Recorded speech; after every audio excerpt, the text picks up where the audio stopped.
I'm Tam. And I'm Eternally Mortal. And this is the Hidden Egg Podcast. I Yep. almost forgot the name of the freaking podcast. That's okay. It's not a big deal. But yes, welcome to and or back to the Hidden Egg Podcast. We're happy to have you back listening to our dulcet tones. I don't know about dulcet today. A little wound up. Anxiety's not doing well for me today. Yeah. I'm sure it's going to be great, though. I'm sure it'll be great. What are we watching today? We're watching Erased today. I don't know what this is. So, okay, for people who are just coming into our podcast, this is a podcast where we talk about vulnerability. And this season, season 2, we have decided to add on to that the sort of concept of watching shows and then pointing out the vulnerable moments in those shows as part of the podcast, as a vulnerability exposing. Right. Taking our reactions to these shows and showing the vulnerability that we have with these shows and what the shows present themselves. And we watch them live on the Discord. I'll put the link in the description. And then record the discussion about them as we pause and reflect on it. So in that space, there will be some beeps. Oh, yeah. Oh, yeah. Am I going to be making the noise? Yeah. I guess I'll be making the noise. Yeah, if you're still willing to make the noise. Yeah, it was just a boop, right? Yeah, it was just a boop. Okay, cool. And so that's where we will do the breaks between where we, pause and reflect and everything. And we usually also give the Timestamp. Mm-hmm. So today we're watching Erased, which is an anime. It is on Netflix for anybody that wants to watch along with us, and then just and then we'll give timestamps for where we're at. Yeah, exactly.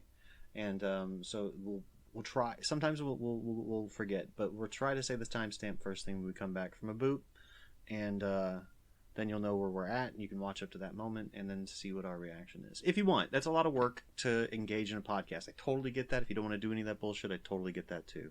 But we're just happy you're here hanging. So, we ready to get into it? I guess we'll go ahead and get started. Anything else you want to say? No. All right, here we go. Boop. Boop. Hey, welcome back. We are a minute and 11 seconds into the very first episode of Erased, and I have some things going on. First of all, I like the animation. I think it's a cool looking animation. It's pretty standard for this time period. And I like that they kind of tied it into the real world, talking about the 2006 World Cup in, I think, Germany or whatever, is what they said. But what's fascinating is the premise that's basically being presented to me as someone that's never experienced this anime before. This whole I'm scared to dig too deep within myself. Yeah. And he's at a company that produces art, manga. It appears is what it looks like. Yeah, and he's trying to get a job there as an artist.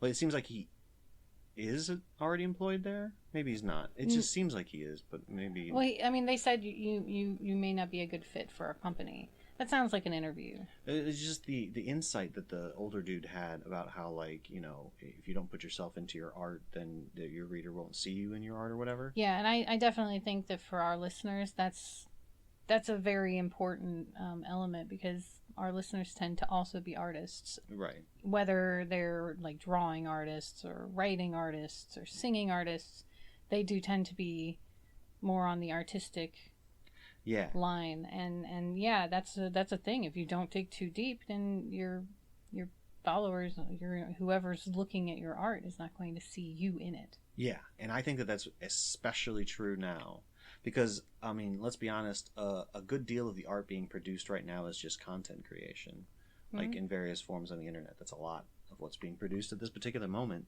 and I think that the trend is in being vulnerable and wholesome. Yeah, well, it's not just to be wholesome. It's more about knowing who is writing it. What are they feeling? Connecting to that person through that art. Right, to the person. Yeah.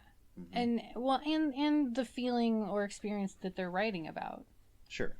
But we don't we don't always care about the feeling and the experience without knowing who the person is. Like you can think about, like, okay, Mother Teresa having an experience where she rescued a baby kitten is going to feel a little bit different than if you hear about Donald Trump rescuing a baby kitten. One of those stories you're going to feel differently about than the other. You know? And some people may not really be interested in one or the other, and I'm not even saying which one's better than the other, because they both might, from my perspective, might be kind of interesting depending on the way it's presented. How deep they dig. And how, the author of the story that is presented to you about either Mother Teresa or Donald Trump, what is that story like? How much of the author sharing with you? Right. And because, like, when you read fucking sorry, I'm going on. This is a bit of a tangent. But when you read, like, Lord of the Rings books, I don't know if you ever did personally, but like when I read Lord of the Rings books, I was not getting to know J.R.R. Tolkien. You know, I didn't get to see much of the artist in his writing except for what his imagination could provide. And maybe because I was a kid, it was a lot easier for me to connect with the characters than with the artist. But now, as I get to, really settle into my middle age years, I'm so interested in that artist perspective. That might be what my biggest problem is with the Wheel of Time series. Is that he had a phenomenal idea, and you could see that there was depth he was digging into, but maybe he got better over the years. I never made it past the prequel, so I don't know. But he, in the prequel at the very least, was just really bad at being able to piece those thoughts, those depths together in a way that painted a picture. It was more like it's like the difference between a 5-year-old getting a hold of some water paints and a 50-year-old getting a hold of some water paints. Even though they may be starting at the same level, like they may not either one have more like skill at watercoloring. Sure. One of them has more skill with their own hands dexterily than the other, and so they're not really starting at the same place. And that's kind of how it felt reading his work. Was just like you needed to work on your craft a little bit more before going into this story, because it's such a great story and there's so much here, there's so much gold here, but the words and the paragraphs don't reflect that very easily. Okay, so I'm going to say a thing and it's going to sound like contrary to you, but I just want to kind of like anybody listening that might feel the same way I do, because I'm so in love with the story of the Wheel of Time, and I'm aware that he was not able to complete it. Yeah, and so like he kind of needed to start earlier. I know, and so right? Like there's a feeling there. I'm not taking away from what you're saying. I totally understand what you're saying, and that's a totally valid opinion to have. I want to make sure I state that clearly, but like I think that story, the way that it had to be because of the journey of the author to not even get to finish it. Yeah, and I agree. It had to start like that. And I think agree. Specifically the prequel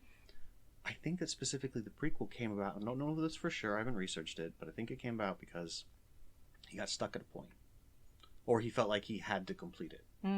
So I think that maybe the prequel actually doesn't read the same as the rest of it, is what you're saying. Yeah, although I think that you might still feel like book one is slow. I did try to get through book one. Yeah, book one's probably slow. I just could not get through it because I was having the same difficulties, but they were a little bit worse in book one than they were in the prequel. And I think you said he did the prequel after like book 3. I think it was book 3. And there's like 12 or 13 of them total, so he must have gotten better at being able to do what he was trying to do over those years. I think he completed 11, maybe 12 of them. I think 11 is how many he got done. Anyway, I'm being real quiet and stuff, and we're not even watching The Wheel of Time, so we should probably stop talking about The Wheel of Time. Anyway, okay. So yeah, the idea of digging deep and being able to like share that part of yourself that is you in the art, and not just the idea that you're presenting with the art. That's definitely a huge thing. Yeah, absolutely. Full agree. Okay, you ready? Yep. Boop. Boop. Wow. We are at 3 minutes 11 seconds. If you're watching along with us, pretty impactful scene just happened, so it's probably pretty obvious where we decided to pause. So now you know why I like this anime, right? Like why I was drawn to this. Well, it seems like there's a bit of a prediction. That's not quite the word I'm looking for. But... Yeah, he had basically a deja vu. Right. Like an immediate deja vu. Like he experienced it truck twice, and then he experienced it again. Like, you know, one of those glitch in the Matrix moments. Yeah. Mm-hmm. Mm-hmm. And then he was like, okay, I'm certain it. And he saw the little blue butterfly, and he was like, I'm certain that this is happening again. So you know this has happened before. Right. And then he's like, what's out of place? And I don't know how he just happened upon the truck. Like, that's the thing. You know what's really interesting is that during the first run of the scene, the truck did pop out at me. When he passed by the truck, when they passed, like, it was such a large truck compared to every other vehicle that he had passed at that moment that it actually was like, wow, look at that truck. And then the second time he passed it after the butterfly thing and everything, and he just like curved to follow the truck, I'm like, the truck? What about the truck? Actually, this almost looks like maybe I have seen this. I don't know. That seems somewhat familiar. The whole like dude sleeping and getting the premonition that that there's a problem. But he saved that kid. That's fucking sick as fuck. That's sick as fuck. Just real quick. So, he's delivering a pizza and does this, and he's got a coworker that also delivers pizza. That was like, Fujinara, don't eat any pizza when she left or whatever. I know, and he's like, why is she saying that? And then he's like, what is that? A joke? What is that Gen Y humor? And like, y'all know that Gen Y is millennials, right? Is it? Gen X, then Gen Y, then Gen Z. That's why it's Gen X, millennials, and then Zoomers. Oh. So like, is this show trying to tell me that this is a Gen X boy? This dude is 5 years older than me?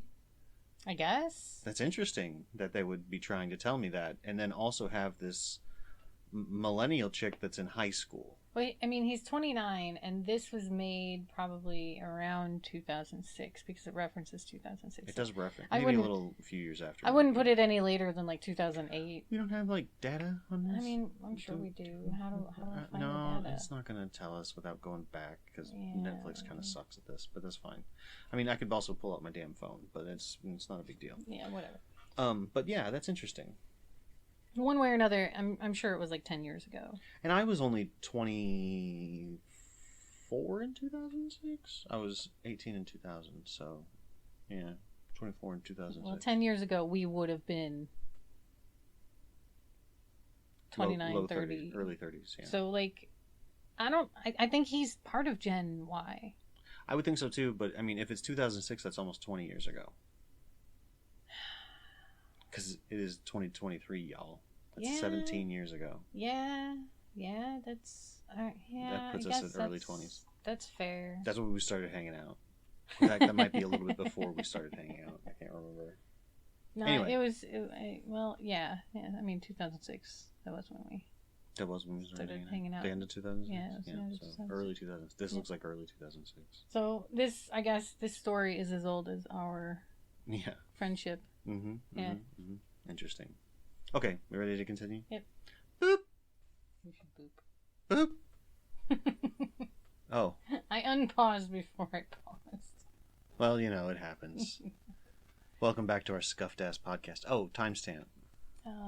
Just 6:05-ish. The end of the conversation between Fujinuma, or whatever his name is, and the chick Katamari. Yep. Katamari? Katamari. Yeah, it's got Giri in it. Cause I was thinking, like, isn't that... Onigiri? Like, yeah, onigiri. You're cute. So I think it's Katagiri. Probably Katagiri. Which, I don't like how they're kind of... I want to know how old she is now, because they're kind of pushing a bit of a romance angle between the two of them. She looks like she's barely 18, if I'm being honest. Yeah, and if they put her at about 22, 23, I have no problems. But if they put her at fucking 16, which it's manga, maybe they do, that's going to be unfortunate, because I hate that kind of shit. But I don't know. She's obviously got a driver's license, and I don't know what age you have to be able to drive in Japan, so that may give more of a clue. Most places in the world, it's 18. So... Well, whatever. Anyway, I'm just being a weird old guy, you know, being grumpy about it. But So our dude with premonitions saves a life and sacrifices his own in the process. Luckily, very few injuries happened to him, although he was called a casualty. Yeah, and let's not forget that while he was sort of in that dream state between having the accident and waking up from the accident in the hospital, he was all like, well, this is what you get for helping people. No good ever comes of it. Basically, yeah, like, oh god, gross. But he was so inspired to do this, you know.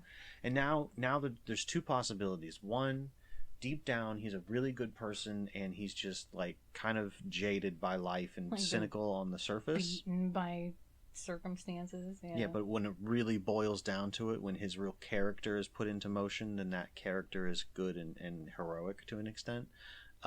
Or since he's had those experiences before, he just desperately wanted to try and see if he could get it to do something. Right. Because and it was all about him and had little to do with everybody else. Because having experiences similar to that myself, they do drive you a little bit crazy. Sure, absolutely. And both can be true. Mm-hmm. Well, here's the thing. Because she told him, she was like, because you saved a kid, right? I was there. I saw it. Congratulations on saving that kid or whatever. He didn't react to that. No. He has not yet been like, oh, is the kid okay? That's awesome. I'm so glad to hear that. Or anything like that at all. No, that's true. Also, but he did smile at his apparently boss saying that, you know, he didn't have to worry about the motorbike, whatever. Or the car he hit. To just get back to work as soon as possible. And he smiled at that. Yeah, at compassion being shown to him, I think. Or maybe thought toward him that he was wanted. Maybe. Because he doesn't seem to have other people in his life that really want him around. Or maybe he hadn't considered the possibility that he would owe the store for the bike and the car until that moment, and being relieved of a tension that you didn't know existed at the same moment that you're aware of that tension is kind of potentially a smile moment. Right. Maybe. Could be a lot of things. Could be a lot of things. But we're here to get vulnerable about it. Ready to continue? Yeah. Boop. Boop. 9 minutes and 18 seconds in. 9:20 basically. What's the guy's name again? I don't remember. Kimu Subi. I mean, the description says Satoru, so Satoru. I don't know, man. But yeah, so Satoru, he apparently just found out that he's got memories of a thing that he doesn't actually remember that happened when he was in 5th grade. Okay, so what I'm wanting to pause for is that his mom was just like there after his accident. He was in the hospital for 2 days. He woke up, there was barely any injuries, and so they basically seemed to release him that day. And he went home, and his mom is in his apartment. Now, this dude's 29. Seems like his mom being in his apartment is a very weird thing. And then she made him food. And then she says she's going to stay with him for a little while. Right. To make sure his head's fine or whatever. Right. And then that night, as he gets up to go pee, she's like, you don't have to worry about peeing when I'm around, after he just thinks, oh, I don't want to have to worry about peeing when she's around. Well, let's not forget about the dynamic of she didn't wait for him in the hospital because she, and I quote, she got tired of looking or bored at looking at his face. Yeah. And then she's going to go sightseeing while she's here taking care of him, and I quote, because she's going to get bored looking at his face. So they have a very interesting dynamic. They do absolutely. And then she just casually says, do you remember what happened when you were in 5th grade? Your memories... It's not actually casually. She was watching the news, which was showing that kid that he saved being a missing child. That kid had a flag. It was. I'm telling you, it was the same kid. I'm pretty sure. I don't think it was the same kid. I think it was just a story about a kid that got saved. Let's go back and look at it. Yeah, absolutely. Isn't that the kid? That looks like the kid to me. Not necessarily. There's no flag. Look at the long hair. The kid didn't have long hair. The kid had short hair. Okay, well, if it's supposed to be 2 different kids, then they didn't draw the kid very well. I understand. They look identical to There's me. a lot of similarities, certainly. But like, regardless, yeah, there's the story of a kid that was lost and now found, and the mom, while watching a news program about that, says, "Do you remember what happened in the 5th grade? When you were in the 5th grade, you may not remember, or it might be hazy because we worked really hard to make sure you kids didn't remember anything from the event." And then, and like, why are you saying this? Like, wasn't that the point? Like, I get that he's 29, but like, if you worked really hard to get all the kids to like not think about this stuff, then like, why are you telling him now? Right, exactly. That's exactly my point. 7, 8 for 7th grade, 8, 9 for 3rd, 9, 10 for 4th. So you're 10 or 11 years old typically in 5th grade. I don't know if it's different in Japan. Might be different. But like, you know, you're basically, let's say 10, give or take 2 years. Right. In 5th grade. And now he's 29. She has had 19 years to casually bring this up while watching a news program. Why is she doing it now? Is it because he almost died? It's possibly because he almost died. Maybe. Because, you know, it is But like, still, what's the point? It's not like she's interested in spending quality time with him because she's going to get bored with his face. It's all weird. It's very weird. It's also from his, because we're getting his thoughts on her. She doesn't look 52. And no, she not looks, at all. She looks young. She's got one of those like kind of like raspy, hot mom voices. God, I love that voice. Honestly, she's very hot. I'm not gonna lie. I'm super attracted to mom. But it's a wild statement to make to your son about that, to just casually break something like that after 19 years. So yeah. I'm curious where this goes. Certainly, I think. Anything else you wanted to say? No, that's it. Okay. Boop. Boop. We are at timestamp 1411.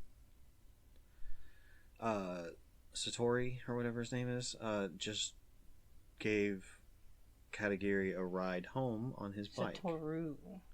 My bad. Yeah. Yeah, that. We're terrible with names. Yeah, we really are. Okay, so let's go into a little bit about how when he was a kid and he was not really being a part of the games that people would play, he befriended either a young adult or maybe a full adult, I don't know, in the form of that dude that he named Yuki, who obviously did not seem like he was completely normal. Let's just say that. Right. He certainly had some... He seemed a bit rugged, kind, but maybe not, you know... A little nervous? Yeah, a little nervous. It's possible that he, you know, had ADHD, was autistic, some kind of, you know, what's the word? Neurodivergency seemed likely. Yeah. Something, but he was eventually found to be someone that was kidnapping kids. It said? Yeah, that's what it said. He was arrested for the disappearance and I think potential murder of 2 children. Yeah. And so that kind of implies that our hero, Satoru, was potentially going to be a target of this dude. So, you know, his life was in danger, which is probably what his mom was talking about. But then he had another moment, another revival moment. That's what he calls the butterfly thing. Yeah. So him and his mom went grocery shopping, it looks like. And while walking out of the store, there was another revival moment where, if I'm not mistaken, he was looking around to try and figure out what the fuck happened because nothing really seemed too out of picture. Yeah, but interestingly enough, his mother, which makes sense why she would notice the thing that was off, noticed a man walking away with a child that something seemed off about it. Right, and I kind of clocked it a little bit too. You did. Actually, yeah. You did. You're like, oh yeah, I see it. And way before they actually really honed in on it. And so she kind of like gave the dude the eye, like was watching the dude walk away with the little girl, and then when he drove off, he left the little girl behind. She was still there. So he did not do anything, but the kind of implication is that maybe he would have. And maybe that was what the revival moment was all about. And even though Satoru himself did not clock it happening, he said something to his mother which made it to where she clocked it. Yep. And probably potentially prevented it. Seems like. That's what it seems like. So we are now home from that event? No. He took the coworker girl home. She stayed over and helped out with dinner and had dinner with them and everything, which was a cute little moment. But she's apparently in high school. I assume late high school because his mom said, I thought you were too young, but you're not, to be dating, but you're not. It's a shame that you're not dating my... So I assume that she's 18, about to graduate from high school. Maybe. I'm still not 100% sure that I clock it, because those words that you said, that she said, I think also could potentially mean that she's not 18. And I'm not happy about it, but we'll see as the show goes along. I'm sure it's fine. I'm sure she's just 18, but like I just don't like the words. They're just making me unhappy. I understand. And grumbly. But yeah, I forgot. So after, and this is getting to be wild to me, honestly, because like after this whole event of supernaturally using a premonition to potentially save a young girl's life, right? This coworker of Satoru's, this high school girl coworker of Satoru's, magically appears and starts interacting with them, and then like his mom invites her over for dinner. And then starts being like, yeah, you should just spend the night. And it's like, Jesus fucking Christ, Mom. So like, I don't really necessarily trust the high school girl either. You just don't trust any of them, do you? Not yet. I think that's probably where Satoru's at, is that he doesn't really trust anybody. That's probably why he doesn't have anybody meaningful in his life. Possibly.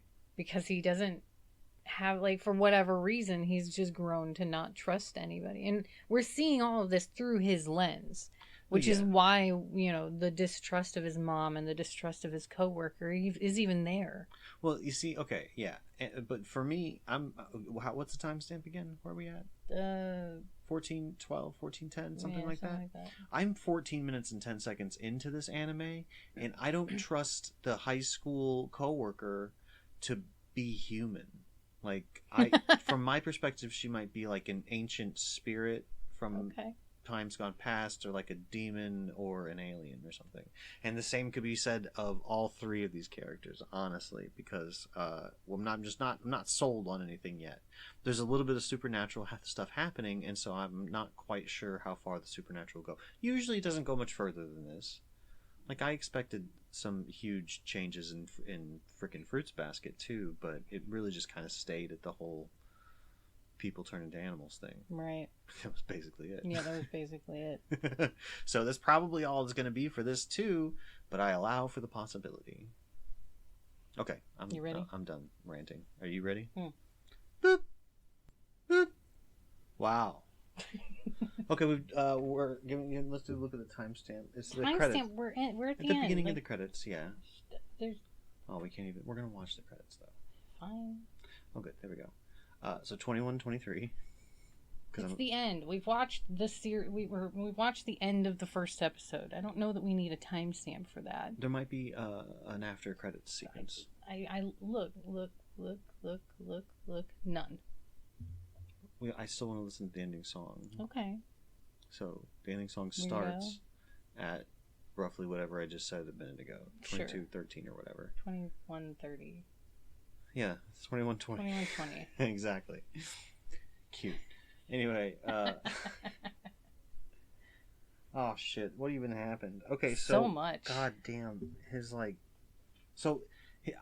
maybe something happened before this, but like his mom started to go on this like whole journey, like, oh, he did prevent a kidnapping. He absolutely did prevent a kidnapping. Oh, but JK. What? Because she was like, I'm just kidding, actually. When she said it to him. Oh, to him, yeah. But then she like kept thinking about it, and we got to kind of see a little bit of her thought process of like, I've seen that man before. He was trying to hide his identity from me. Who was that? And then she, like, in the supermarket cracked a leak or something. Yeah. When she finally realized who it was, because she apparently knows this kidnapper guy. Yeah. And also, by the way, everyone in the supermarket like turned to look at her when she cracked a leak, and it's like, wow, what a real stuffy supermarket that must be. Anyway, but yeah, so she like had that whole like journey of it. Yeah, and she made a phone call to somebody that we don't know. Right, and she like wrote a note or something. She wrote a note, and she was like, I have to tell Satoru. I have to talk to him about what happened. Right. It's finally time to tell him what happened. Right. And I should have believed him. Because there was a scene of him screaming, "It wasn't Yuki. It wasn't Yuki." Right. Saying that the kidnapper, the person that killed those kids, was not his friend from earlier. Huh. And then she was stabbed. Yeah, and it was the same guy that we had seen earlier with the kid. It looked the same different. Eyes. He had the same eyes. The eyes were the same, but like the facial hair looked different to me. That's possible. I don't know. I don't know. Maybe he looks different at times. But anyway, and it seems like Satoru got home as the killer was leaving. Yeah. Although he kind of like bumped shoulders with him, got a look Caught at a glimpse of the eyes. Of the eyes.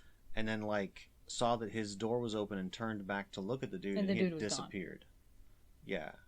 So, and then he went in and found his mom dead.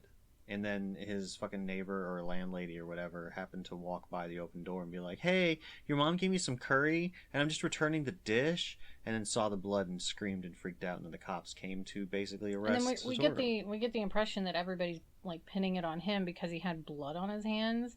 Right. Like there's blood all over her.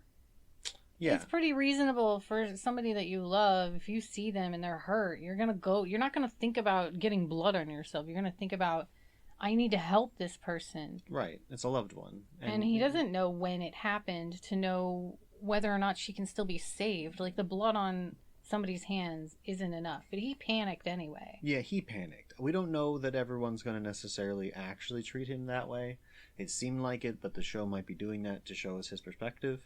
Well, for all we know, the neighbor might have been screaming just because there was blood on his hands. She might not have... implicated him. She might not have actually thought that he did something to her. Mm-hmm. Because he looked pretty freaked out in that moment. And if I saw somebody like that, I would have been like, what did you just walk into? Are you okay? Are you okay? Yeah. Right, exactly. And so we don't really know if anybody was actually blaming him, but he gives us the impression that he believes everybody's blaming him. Right, and then there is a revival because he starts getting taken down the stairs by the cops. Then there is a revival that brings him a few seconds back, and he starts to run from the cops, which implies a couple of things. And we don't know if it's real or not, or if I'm actually right about this or not. But if a revival happened during a moment of him being highly stressed, then that means that he does indeed have some sort of control over it. Possibly. Well, the other times he wasn't stressed at all. He was completely relaxed. Right. It happened because of outside circumstances. Right. But if he's able to actually access the power when under great duress, then that means something, and it will mean something going forward in the show. We'll see if that happens. Yeah. And then. And then we do another revival, another brief glimpse, a hard take, because like every time these revivals happen, there's a strong audio cue of it happening. Yeah, it's a very distorted, grindy sound. Yeah, and then we just get from first person perspective of our protagonist trying to think to himself, where am I? What's going on? Another one happened. Where are we at now? And him getting slapped on the back by a kid and then turning a corner and seeing his fucking elementary school. Yeah. And then I think we get a vision of a 1988 shot at him, and then it tells us 1988, and he should be about 10 roughly, give or take a couple years. And so that means that he is about 5 years old, 3 to 5 years older than us. So yeah. Well, More than that. 88. That's 78 is when he was born. Yeah. So it's 4 years older than me. 5 years older than you. Yeah, okay. That does add up. I just can't math. It's fine. That's what I'm here for. Anyway, so I wonder if now the rest of the show is going to be back in time. If the rest of the show is going to be him, because it looks like he's been able to maintain his perspective as a 29-year-old adult that writes and draws manga and also delivers pizza inside the body and mind of a 10-year-old. Right. So if that's going to be the show that we're going to watch, that's going to be interesting. I am kind of interested in that. And that's a good point to bring up right now, that at some point I would like to start watching episode 2 of things. Yeah, we will. I don't know if that's going to necessarily be now, but there are a lot of, like, Erased is one that I'm really excited about, like, actually us getting to the end. And there's a lot of Erased is one of the shorter ones, like I think it's got 12 episodes or something. Let's see. 12 episodes. And so it's not a super long series to commit to. But I changed the article where I put all the different shows and stuff that we're thinking about doing these with. Mm-hmm. And I added how many episodes they have or how many seasons they have. Okay. And I sorted the shows by, like, half-hour long ones and over a half an hour ones. Because, like, there's some that are anywhere from 45 minutes to an hour and a half for the episode. Fringe is an hour and a half episodes. Yeah. 3 seasons worth. Uh-huh. It's insane. It was quite a commitment that we made to it. I forgot completely how much of a commitment Fringe was. And so we may never actually get around to that. We just have to understand that, like, you know, we're going to have to take it in segments, you know? We'll take 10-minute segments of the show and then talk about them for a few minutes and then move on. Right. Because, like, we don't have to do... Because, like, what a lot of people have to do with reaction content is go along with the content that they're reacting to. And cutting some of that content is kind of difficult for them, to be honest. But we're not including any of the content that's originally here. Which reminds me, and I should say this every episode, go check out the original content that we're checking out. Oh, yeah, absolutely. Like, you know, everything that we're watching is something that we want to watch. And so we like this content. We like, you know, the fact that the artists created it. So go check out Erased. It's an interesting show. Know that it is a bit difficult in that first episode. And honestly, it's your average anime, man. You know, don't expect it to be like rainbows and roses. Look at your content warnings. Yeah, right. Exactly. And, you know, I think that the people that like to go into stuff cold, like me, are willing to accept anything that happens. I've watched some pretty dark and traumatic shit in my time because I like to go into things dark. And I'm not going to blame people for recommending me something and being like, oh, that was not the content I was expecting. It's like, no, it's fine. But yeah, we like a breadth of content types. We definitely do. And usually we like a lot of depth to it. So, but we've now started 4 shows. I think we can probably just immediately rule out Black Mirror because it didn't seem to really fit our vibe very much. Yeah. But which is sad because episode 2 probably does fit the vibe a little bit, but like the entirety of the series is maybe a little bit too heavy hitting. Maybe. If we ever get, you know, because I kind of do miss interacting with our audience. But if we ever do get any like, you know, stronger audience reaction in a way, then and they demand Black Mirror, then we'll consider it.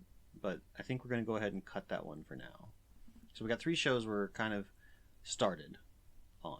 Well, I mean, if you want to do a little bit of reacting, Carrie did mention Doctor Who, and E.A. Colquitt mentioned Good Omens. So those are both 45-minute to an hour-long episodes. They're not the shorter variety, but, you know, maybe we could consider doing one of those in the future. The Doctor Who one's a little tricky, like what episodes we'll want to do, because we've watched those a lot. So, what's your point there? Well, I don't know if we want to like try to begin in a place, or if we want to just pick ones we know are emotionally impactful that would be really fun to do. Specific episodes? Yeah. Ugh, maybe specific arcs. Okay, well, sometimes I mean that in the same way. Yeah. It's going to be hard for me to cut pieces off of the 10th Doctor or the 11th Doctor, like, because the 11th one specifically, and both of them have filler episodes, but I don't like to cut any of that, if I'm being honest. Like, but you know me, I like to start at the beginning and go all the way to the end. Yeah. And so, like, even the fact that it's almost certain that we're going to cut the entire, Chris Eccleston run, the 9th Doctor, we're going to cut that whole season and not react to that. Doing the end of that would be fine. Well, the last episode or two of 9, I don't mind so much. I know that he's been in other movies that I did like him in, but I didn't like Chris Eccleston as the Doctor. Yeah. I like him as an actor. I didn't like him as the Doctor. And it's okay either way. You don't even have to like him as an actor. It's fine. I mean, he's a little brusque in a certain regard. Yeah. And that's kind of what I didn't like about him as the Doctor. And I feel bad because I know that Chris Eccleston had an actual conflict with the people that were running the show, right? And it led to it being cut short. And I don't know the details. I wasn't there. I think that they've, for the most part, let most of it be water under the bridge. Probably, like, I don't know if anybody holds a hatchet for it, but it still sucks. But it's just the comparison of Chris Eccleston's Doctor to David Tennant's Doctor was so drastic. Well, and when I was watching it with Ghost years back, he pointed out that, like, that actually adds to the lore of it, because Chris Eccleston's, like, his doctor was a doctor of the war. He had just changed from the war doctor into a new doctor, and so that brusqueness was almost like it added to the story. I see it as a good transition. Yeah, I see it as a very good transition. I just don't like it, especially since I've now been introduced through seeing episodes to the War Doctor. I don't know if you've gotten far enough to see the War Doctor. I've seen the War Doctor. Yeah, so, like, I think that it was actually a pretty good transition when you look at all of it. I do too. But I do too. Anyway, that's Doctor Who stuff. Yeah. We like Doctor Who. We might. I mean, love some of that. So the regular Magic High School erased Sex Education, and then possibly Doctor Who and possibly Good Omens, having 5 series that we're potentially in the middle of, is no more than that, is what I'm going to say. Like, I want to finish some of these or cut them off of the list before we add more than that. If we're going to add both of those. Okay. And I think we're going to make Doctor Who iffy, and maybe I want to see I haven't seen any of Good Omens. Yeah, I want to watch season 2 with Ghost before we do that one. So I'm really sorry, but Good Omens I have to watch separately before we even come to this. I already started season 1 with Ghost. Yeah. So it doesn't make sense for me to bring it over here. I think it's super cute that you want to continue to watch that with your partner like that. That's super adorable. So that one we're gonna have to wait on. I do want to get to it though. I really like the premise, and it's got David Tennant in it. So, and he actually gets to have his own voice instead of the accented voice that he did in Doctor Who. So that's cool. So yeah, we got some stuff going on. I think that's probably enough. We'll just go ahead and probably end it there. Yeah. Well, thank you so much for coming along with us. We appreciate it. I hope you've enjoyed the anime. I hope you've enjoyed us talking about what it meant to us and everything. It was interesting little run. So I think that's it. So thanks again, and I'm Eternally Immortal, and I hope you find smiles this day. And I'm the Accidental Monster, and instead of promoting us on Medium, which you can still find us on Medium, I'm going to now start promoting to Monster Alley, or just monsteralley.com, because I'm going to be moving things so that it also, like, feeds out into the other things, and it's not quite ready to do that just yet, but I am in the transition of that, so we're gonna put those both there. You can find us on Medium, but you can also go to monsteralley.com, or more specifically tamonster.com, so like TAM monster.com. Either one, they both go to the same place, and you can find me and Mortal and a bunch of other people that are awesome and amazing and epic. Absolutely. And follow yourself always. We'll see you next time. Bye.